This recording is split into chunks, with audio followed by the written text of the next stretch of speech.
जिंदगी की इस भागम भाग में कितनी बार हम छोटी छोटी बातों से बिगड़ जाते हैं। एक रूखा जवाब, कोई मामूली सी आलोचना या काम का अचानक बदल जाने वाला प्लान, और देखते ही देखते पूरा दिन बर्बाद, खुशी गायब, ऊर्जा खत्म, और सबसे ज्यादा बुरा, अपनी ताकत किसी बेकदर के हाथों में सौंप देना। ये बात तो हम सब जानते हैं, मगर अक्सर भूल जाते हैं। कितने लोग ऐसे हैं जो एक दबे हुए बटन की तरह हैं, जरा सी बात पर उनका मिजाज बदल जाता है। ये कमजोरी नहीं, बल्कि एक बड़ा खतरा है। सच्ची ताकत उसमें नहीं है जो सबसे ज्यादा चिल्लाता है, जो सबसे पहले जवाब देता है, या जो हमेशा बचाव में रहता है। सच्ची ताकत उसमें है जो शांत रहता है, चाहे कितना भी तूफान क्यों ना आ रहा हो। जरा कल्पना कीजिए, आप एक भयानक तूफान के बीच खड़े हैं, आंधी तूफान आप पर टूट रहा है, लेकिन आपका संतुलन नहीं बिगड़ रहा है। आप सब कुछ महसूस करते हैं, लेकिन आप तुरंत प्रतिक्रिया नहीं देते। आप देखते हैं, सोचते हैं, फिर फैसला करते हैं कि क्या वाकई इस बात की जरूरत है कि आप इस पर ध्यान दें। और ज्यादातर बार इसकी जरूरत नहीं होती। यही है भावनात्मक निर्लिप्तता की ताकत। समझना जरूरी है कि प्रतिक्रिया देना एक विकल्प है, जरूरी नहीं।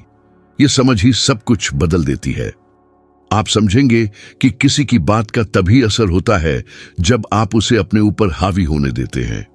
किसी की आलोचना तभी आपको तोड़ सकती है जब आप उस पर यकीन करते हैं। कोई गलती तभी आपको परिभाषित करती है जब आप उसे अपने अंदर जगह देते हैं। नेपोलियन हिल ने भी ये सब झेला। अपनी मशहूर किताब लिखने से पहले उन्हें नौकरी से निकाल दिया गया, उनका अपमान किया गया, उनके सपनों पर लोगों ने शक किया।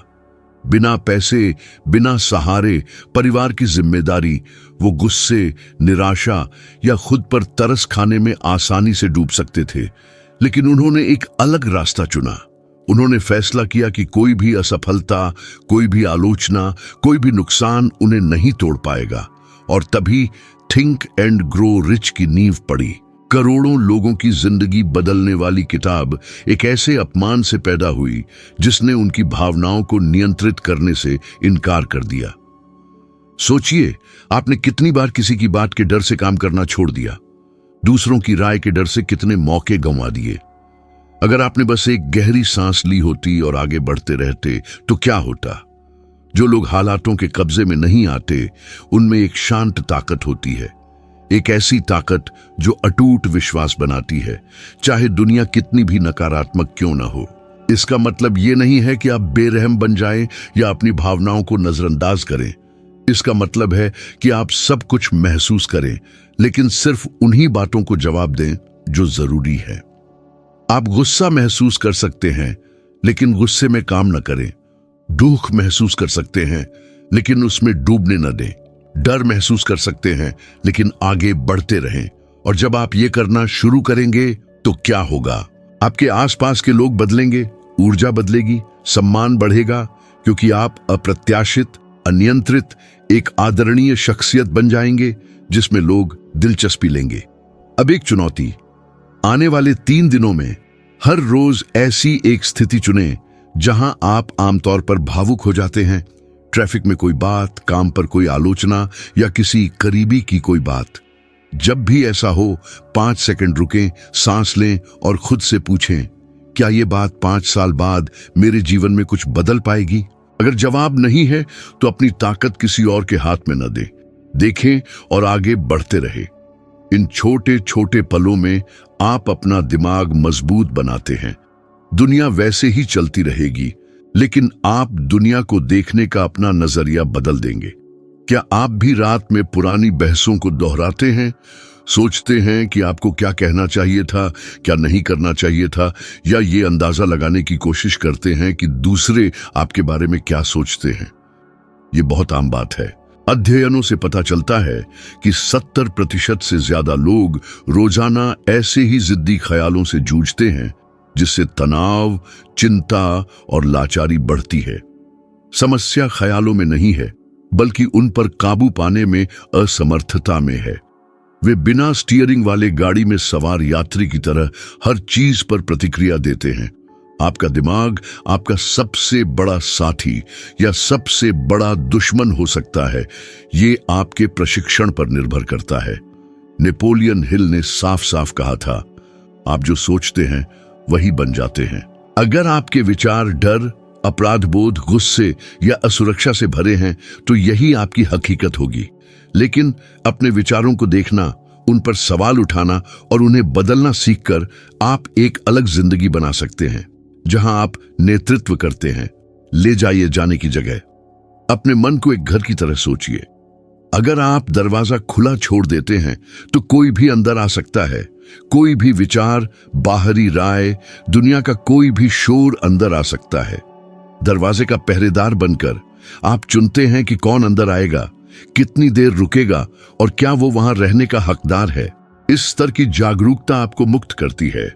सोचना स्वाभाविक है, लेकिन हर बात पर यकीन करना जरूरी नहीं। इस मानसिक नियंत्रण का रास्ता जादू नहीं, बल्कि अनुशासन और आदत है, जिसकी शुरुआत छोटे से होती है। 5 मिनट पहले उठकर ध्यान करना, 3 नकारात्मक विचार लिखना और उनसे कैसे निपटा, गुस्से में तुरंत मैसेज का जवाब न देना। हर अभ्यास एक मानसिक पुनरावृत्ति है। जितना ज्यादा अभ्यास करेंगे, उतना ही ज्यादा मजबूत आपका दिमाग बनेगा। क्या आप किसी ऐसे व्यक्ति को जानते हैं जो हमेशा आवेग में काम करता है, जो हर बात को बहस में बदल देता है, हर बाधा को संकट में? वह व्यक्ति जिंदगी नहीं जी रहा है, बल्कि उसकी भावनाएं उसे जी रही हैं। अब उन लोगों के बारे में सोचें जिनकी आप प्रशंसा करते हैं। वे आमतौर पर कम बोलते हैं, ज्यादा देखते हैं, काम करने का सही समय चुनते हैं। ये कोई संयोग नहीं, बल्कि प्रशिक्षण और इरादा है, और आप भी इसे विकसित कर सकते हैं।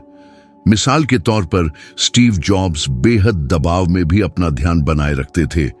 कंपनी में संकट, छंटनी, कड़ी आलोचनाओं के दौरान भी उन्होंने अपना संतुलन नहीं खोया। ये संतुलन भावनाओं पर नहीं, बल्कि रणनीतिक सोच पर आधारित था। कौन टूटता है और कौन बढ़ता है, ये इस बात पर निर्भर करता है कि आप अपने विचारों और भावनाओं पर कैसे प्रतिक्रिया देते हैं। आपको शक का विचार आ सकता है और फिर भी आप आगे बढ़ सकते हैं। डर महसूस कर सकते हैं और फिर भी हिम्मत से काम कर सकते हैं। छोटा महसूस कर सकते हैं और फिर भी सिर ऊंचा रख सकते हैं। खेल बदल जाता है क्योंकि ज्यादातर लोग तब तक इंतजार करते हैं जब तक उन्हें अच्छा न लगे, लेकिन जो लोग अपने मन को नियंत्रित करते हैं वे शुरू करते हैं और फिर अच्छा महसूस करते हैं। जो अपने भीतर की दुनिया को नियंत्रित करता है उस पर बाहरी दुनिया का कोई असर नहीं होता। खुद को जानकर, मन के तंत्र को समझकर आप परिस्थितियों के कैदी नहीं रहते, बल्कि अपनी वास्तविकता के रचनाकार बन जाते हैं।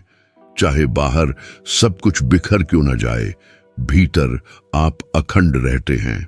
आज एक फैसला लीजिए। इसकी बजाय कि आप अपने मन को खुद शांत होने दें, उसे प्रशिक्षित करना शुरू कीजिए।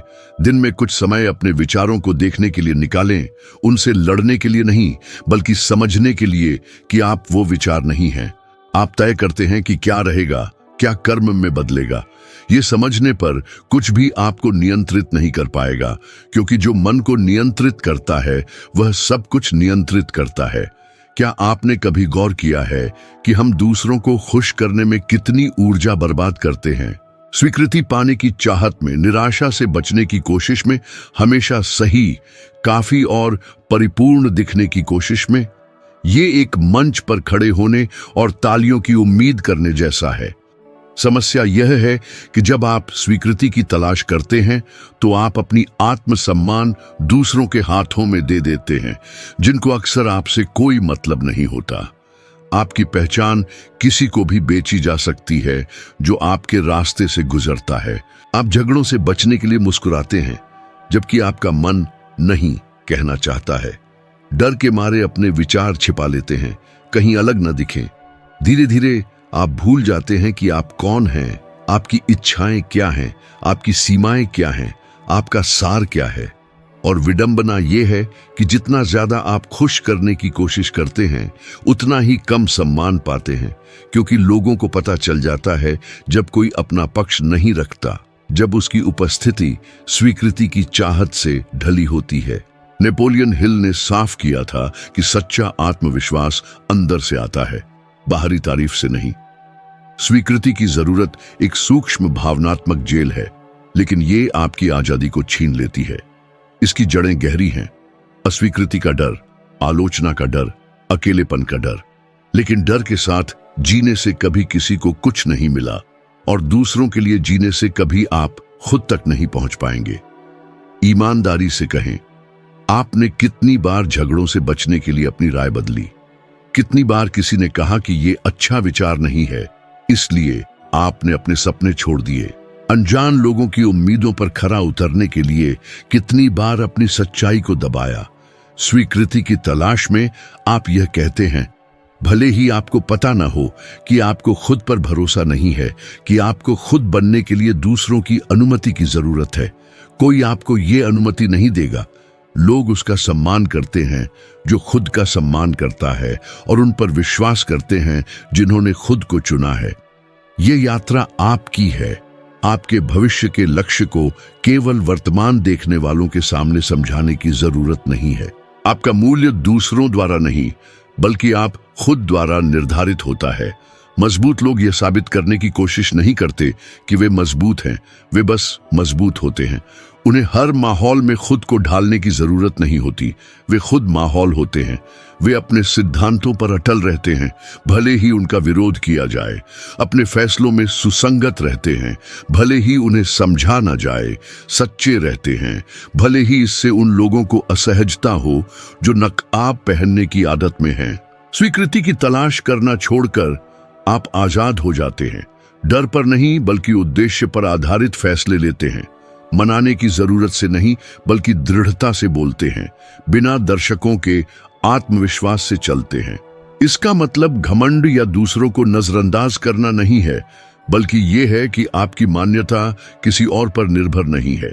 सलाह सुने, लेकिन उस पर निर्भर न हो। आलोचनाओं पर विचार करें, लेकिन उनसे ढले नहीं। तालियों के साथ या बिना तालियों के अपने मूल्य को पहचानें। एक व्यावहारिक उदाहरण, रोजाना आत्म प्रमाणीकरण का अभ्यास करें। हर उपलब्धि को पहचानें, हर साहसिक फैसले का जश्न मनाएं। हर बार जब आप दबाव में अपनी पहचान बनाए रखते हैं, उसका सम्मान करें। तालियों की जरूरत कम होगी और उसकी जगह कुछ और ज्यादा शक्तिशाली पैदा होगा। आत्मसम्मान। कोई भी दुनिया को बदलने की कोशिश सबको खुश करके नहीं करता। जो प्रभाव डालते हैं वे खुद के प्रति वफादार होते हैं, भले ही वे उम्मीदों के खिलाफ जाएं। वे अनुमति नहीं मांगते, तीव्र साहसिक अलग होने के लिए माफी नहीं मांगते। वे बस होते हैं, और इसीलिए उन्हें याद किया जाता है। ऐसे ही बने, खुद को चुने। हमेशा दुनिया उसका सम्मान करती है जो सम्मान के लिए भीख नहीं मांगता। सच्ची स्वीकृति वही है जो आप खुद को दर्पण में देखकर देते हैं। क्या आपने देखा है कि कैसे खामोशी 1000 शब्दों से ज्यादा परेशान कर सकती है? एक खामोश जवाब कैसे किसी भी सीधे हमले से ज्यादा चिंतन, असुरक्षा और बेचैनी पैदा करता है? एक शोरगुल भरी दुनिया में जहां हर कोई सुना जाना चाहता है, जहां बहुत से लोग सोचने से ज्यादा बोलते हैं, एक शांत ताकत है जिसे बहुत कम लोग जानते हैं। शांति की ताकत। ये उस शांति की बात नहीं जो किसी को कुछ भी महसूस नहीं होता, बल्कि उस शांति की बात है जिसमें सब कुछ महसूस करते हैं, लेकिन चुनते हैं कि कब और कैसे काम करना है। दबाव में भी, उकसाए जाने पर भी वह नियंत्रण बनाए रखने का फैसला करता है। बहुत से लोग आत्मनियंत्रण को कमजोरी समझते हैं। उन्हें लगता है कि जो प्रतिक्रिया नहीं देता वह निष्क्रिय है या टकराव से बचता है। लेकिन केवल वही जो एक प्रशिक्षित मन रखता है, चुप रहता है जब सब एक बड़ा हंगामा चाहते हैं। अहंकार बदला लेने के लिए चिल्लाता है, भावना न्याय की मांग करती है, घमंड जवाब चाहता है, लेकिन महानता इन आवेगों का गुलाम न होने में है। किसी बहस के बारे में सोचिए। दूसरा व्यक्ति उत्तेजित है, आपको उकसाने की कोशिश कर रहा है, आपको गुस्से में लाने की कोशिश कर रहा है। वह चाहता है कि आप उसके खेल में शामिल हों, प्रतिक्रिया दें, नियंत्रण खो दें, लेकिन आप नहीं आते। आप देखते हैं, सांस लेते हैं और पूरे बने रहते हैं। यह सब बदल देता है, क्योंकि प्रतिक्रिया न देकर आप पटकथा तोड़ देते हैं। और जो नियंत्रण में था वह दिशा खो देता है। आप न केवल अपनी शक्ति बनाए रखते हैं बल्कि बिना आवाज उठाए दूसरे को निशस्त्र कर देते हैं। नेपोलियन हिल कहते थे कि सच्चा नेतृत्व इस बात में दिखाई देता है कि आप तब कैसे व्यवहार करते हैं जब कोई नहीं देख रहा है, लेकिन तब भी जब सब देख रहे हैं और आप शांत रहते हैं। उन्होंने खुद ये किया। एक कम झात किस्सा है कि अपने करियर की शुरुआत में जब उन्होंने अपने सिद्धांतों के खिलाफ लिखने से इनकार किया तो उनके साथियों और वरिष्ठों ने उन पर हमला किया। दबाव बहुत ज्यादा था।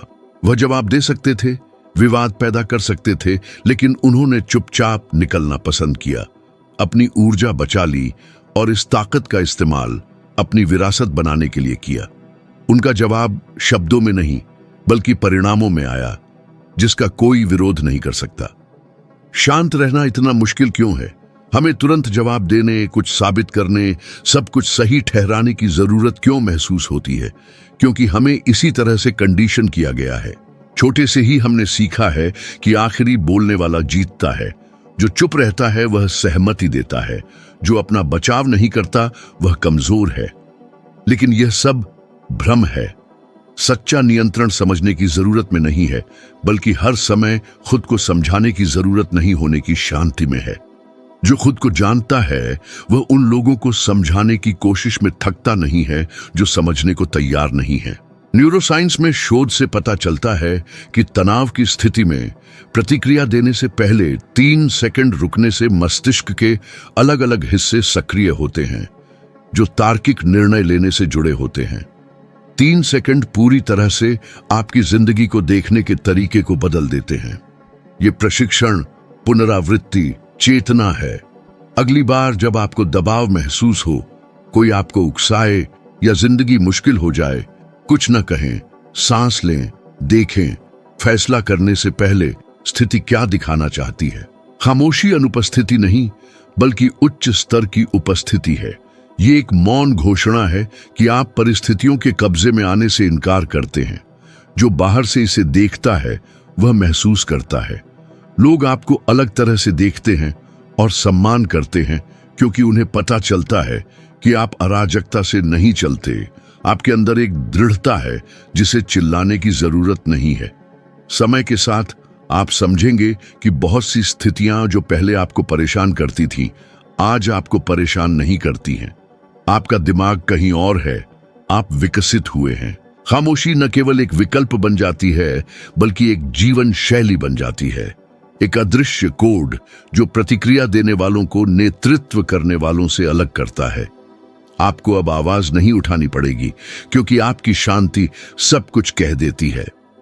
ज्यादातर लोग आवेगों, व्याकुलताओं और दूसरों की उम्मीदों के कब्जे में जीते हैं, लेकिन जो लोग यहां तक पहुंचे हैं उन्हें पता चल गया है कि यह रास्ता अब स्वीकार्य नहीं है।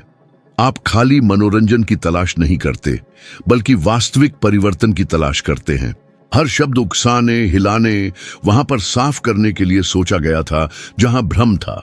यह सिर्फ सिद्धांत को समझने की बात नहीं है बल्कि लागू करने, परीक्षण करने, अटूट बनने की शक्ति का अनुभव करने की बात है। आपका अच्छी तरह से प्रशिक्षित दिमाग सबसे शक्तिशाली हथियार है। मैं यहां खुश करने के लिए नहीं बल्कि चुनौती देने, मजबूत करने, वह दिखाने के लिए आया हूं जो शायद किसी ने कहने की हिम्मत नहीं की।